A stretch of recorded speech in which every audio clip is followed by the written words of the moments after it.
আসসালামু আলাইকুম viewers, welcome back to my channel My Life Management. আশা করি তো ভালো আছেন।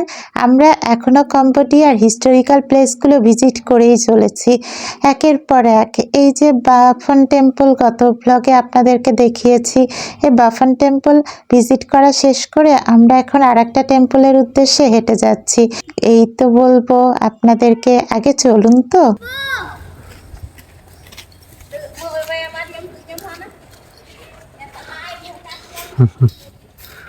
সামনে এগিয়ে যেতেই আমরা এই পরীক্ষাটা দেখলাম। এই পরীক্ষার পানিও কিন্তু 1100-1200 শতাব্দীর দিকে এইসব টেম্পলের সন্ন্যাসীরাই ব্যবহার করতেন। আমরা চলেছি ফেমিনিকাস টেম্পল দেখতে। ফেমিনিকাস টেম্পল খুব কাছেই, এবং সেই যুগে রাজাদের এত টেম্পল ছিল যে বিশাল প্যালেসের থেকেও টেম্পলগুলোই মনে হচ্ছে যেন বড় বড়। যাই হোক, এই ফেমিনিকাস টেম্পল চলে এসেছি। এই টেম্পলটাও কিন্তু বিশাল আকৃতির ভিউয়ার্স। আমরা বাইরে থেকে দেখেই খুব অবাক হলাম। এরপরে ভেতরে ঢুকতে যাব। আমরা আর কি ঢুকবো, তার আগে আমার ছেলে ঢুকে পড়েছে।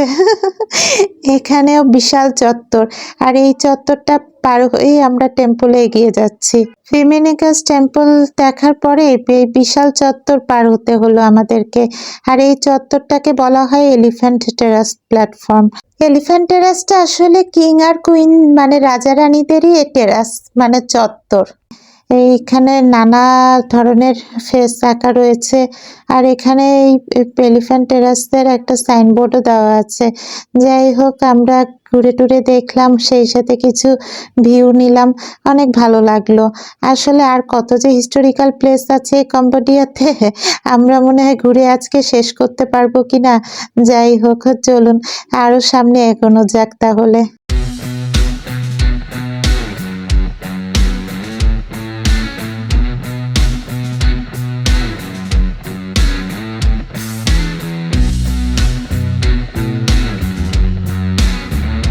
গাড়িতে ওঠার আগে আমার ছেলে পুরো এলাকাটার একটা ম্যাপ দেখে সে ম্যাপটা বেশ মেজার করে দেখলো যে কোন দিক থেকে কোন দিকে যাওয়া যায়।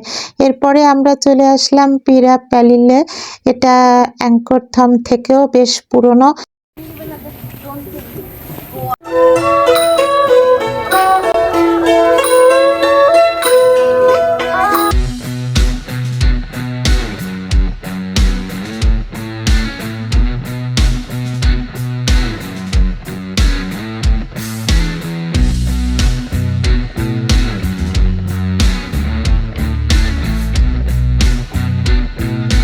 পিরাপ্যালিলি হয়ে এখন আমরা যাচ্ছি আরেকটি রাজা বাদশাদের পরিত্যক্ত স্থান, যেটার নাম হচ্ছে তাপরোহম।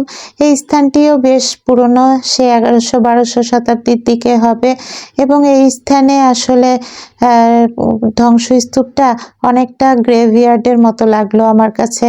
যাই হোক, এখানে ঘুরে একটা জিনিস বুঝলাম যে সেই যুগে রাজা বাদশারা তাদের ক্ষমতা নিয়ে যখন বিভিন্ন টেম্পলে উপাসনায় বসতেন, তখনই এইসব মানে বিশাল চত্বর, এই প্যালেস আর টেম্পলগুলো তৈরি করা হয়েছিল। আর আমার ছেলে তো খুবই মজা পাচ্ছে, এই যে ধ্বংসস্তূপগুলো সে যত পার হচ্ছে নিজেকে তত বড় পালোয়ান ভাবছে।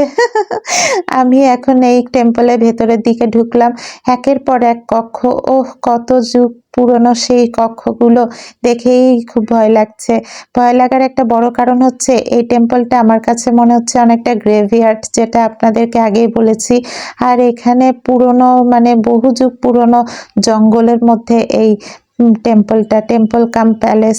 আর চত্বরটা আসলে বিশাল, তবে ঢুকার পরে একটা গা ছমছম ভাব আসছে। আমরা এই গা ছমছমে এনভায়রনমেন্টটাই উপভোগ করলাম। ভেতরের সবগুলোর কক্ষই ঘুরে দেখেছি, ভালো লেগেছে। আলো আঁধারের মধ্যে সূর্যের আলো এখানে কম পড়ে, তারপরও কিন্তু ভেতরটা কিছুটা লাইট হয়ে আছে, তাই আলো আঁধারের মধ্যে এই সরু সরু করিডোর দিয়ে হেঁটে হেঁটে যাচ্ছি, খুব ভালো লাগছে। আর এই যে পুরনো যুগের বড় বড় পাথর দিয়ে বানানো স্ট্রাকচারগুলো সত্যি দেখলে অবাক হতে হয়।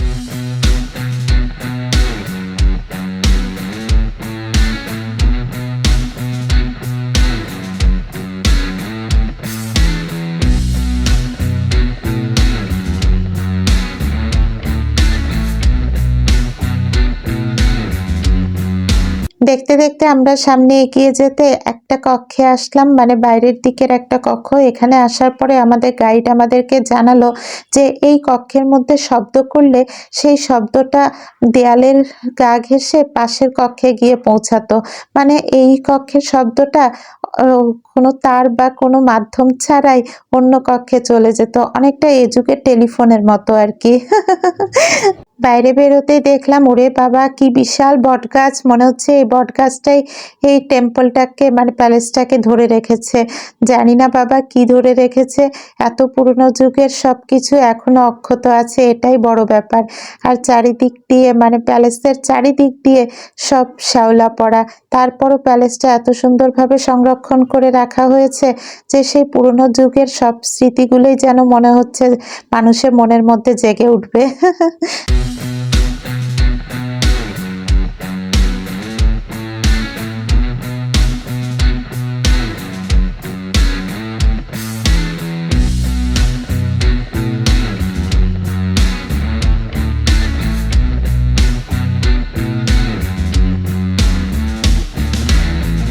জঙ্গলের মধ্যে আলো আঁধারের ছায়ার মধ্যে এই গা ছমছমে বটগাছ আর প্যালেসগুলোর ভেতরের কক্ষগুলো দেখে আমরা যখন বের হয়ে আসলাম, মনে হলো আমরা একটা গভীর কিছু এক্সপ্লোর করে এসেছি, গভীর একটা কিছু যেটা বাইরে থেকে দেখা সম্ভব না, শুধুমাত্র ভেতরে গেলেই উপভোগ করা যায়।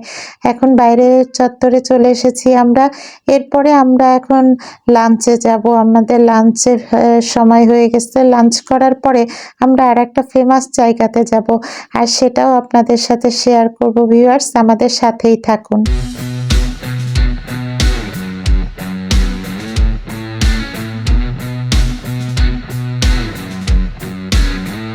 লাঞ্চ করার জন্য চলে এলাম একটা রেস্তোরাঁয়। এখানে লাঞ্চটা আমরা সেরে ফেলবো ভাবছি, তারপরে আমাদের আর একটা ট্যুর শুরু হবে। আমার ছেলে লাঞ্চের মেনু সিলেক্ট করতে বসে পড়েছে, ও নাকি সব মেনু সিলেক্ট করবে। আচ্ছা করুক, ওর সিলেক্টেড মেনু দিয়ে লাঞ্চ করলাম। আমাদের সবারই ভীষণ খিদা পেয়েছে, তাই যা যা মেনু সিলেক্ট করলো আমি সব মেনু নিয়ে খেতে বসে পড়লাম। যাই হোক, খাওয়া শেষ করে এখন আমরা নতুন একটা প্লেস ভিজিটে যাচ্ছি, আর এই প্লেসটা হচ্ছে কম্বোডিয়ার মোস্ট ফেমাস অ্যাঙ্কর ওয়াট। 1992 সাল থেকে এটি ওয়ার্ল্ড হেরিটেজ মানে বিশ্ব ঐতিহ্যে এটার নাম আছে। তাহলে চলুন ভিউয়ার্স, আমরা এটা ঘুরে দেখি।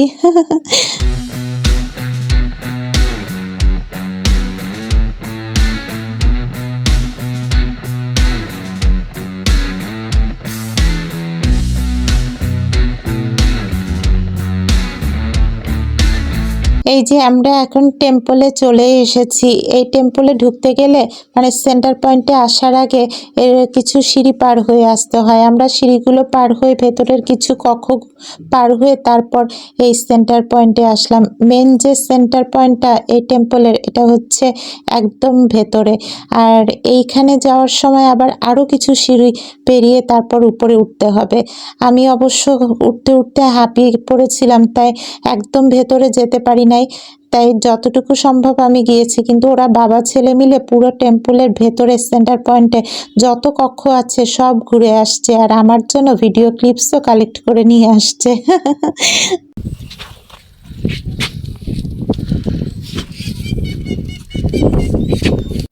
আমরা ক্যাম্বোডিয়ার একটা খুবই ফেমাস হিস্টোরিক্যাল প্লেস অ্যাঙ্কর ওয়াটে আছি। এটা 1992 থেকে ওয়ার্ল্ড হেরিটেজে এটার নাম আছে। So this is most famous historical place Angkor watt.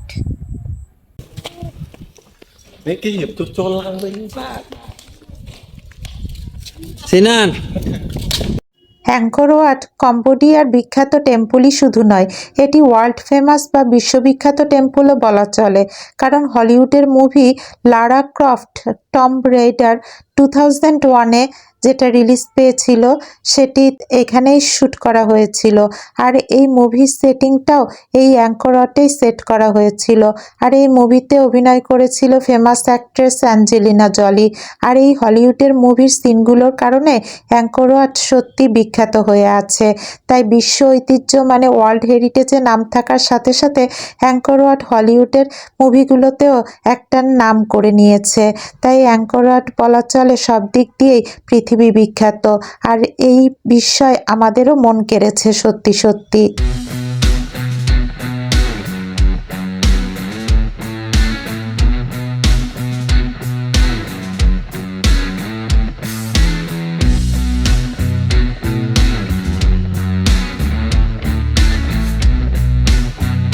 চারিদিকের বিশাল চত্বর ঘুরে দেখার সহ ভেতরে মানে কেন্দ্রে যে বিশাল টেম্পলটা দাঁড়িয়ে আছে সেটার ভেতরেও আমার ছেলে আর ওর বাবা দুইজন মিলে সবগুলো কক্ষ ঘুরে ঘুরে এসেছে। যত করিডোর আর কক্ষ আছে, সিঁড়িগুলো কিন্তু প্রিজার্ভ করা আগের টেম্পলগুলোর মতোই কাঠ দিয়ে প্রিজার্ভ করে রাখা হয়েছে, কিন্তু ওয়ালগুলো সেই পুরনো পাথরের নকশাখচিত বড় বড় স্টোন দিয়ে বসানো পিলার দিয়ে তৈরি করা হয়েছে। সত্যি অবাক হতে হয়। আর এত চমৎকারভাবে সেই যুগে এগুলো তৈরি করা হয়েছিল যে এই যুগেও অক্ষত আছে, এটা ভাবতে আরও বেশি অবাক লাগে। ও মাই গড, কত বড় যে টেম্পল, চারিদিকে এর চূড়া দাঁড়িয়ে আছে। আর টেম্পলের ভেতরে আমি একটা মূর্তিও দেখতে পেলাম। এই যে সিঁড়িগুলো সব প্রিজার্ভ করা হয়েছে নতুনভাবে, কিন্তু কক্ষগুলো সব পুরনো আর জানালাগুলোও সেই বিশাল। সত্যি যেদিকে তাকাই সেদিকেই অবাক হতে হয়।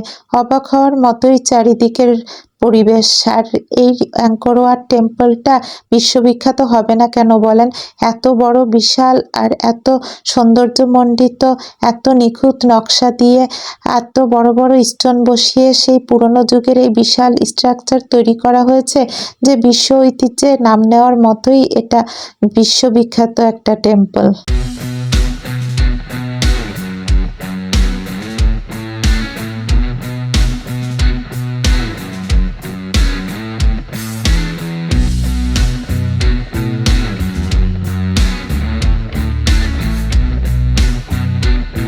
সারাদিন অনেক টেম্পল আমরা ঘুরেছি, আমার আগের ব্লগগুলোতে আপনারা নিশ্চয়ই দেখেছেন। কিন্তু এত টেম্পল ঘুরে এইবার লাস্ট যে ওয়ার্ল্ড ফেমাস অ্যাঙ্কর ওয়াট টেম্পলটা দেখলাম, এটা দেখার পরে আমাদের সত্যি মনটা জুড়িয়ে গেল।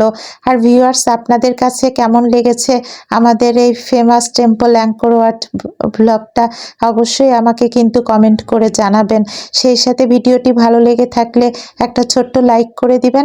আর এখনও যারা আমার চ্যানেলটি সাবস্ক্রাইব করেননি, please subscribe my channel My Life management.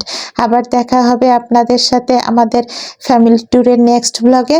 ততক্ষণ পর্যন্ত সবাই ভালো থাকবেন, সুস্থ থাকবেন। আল্লাহ হাফেজ।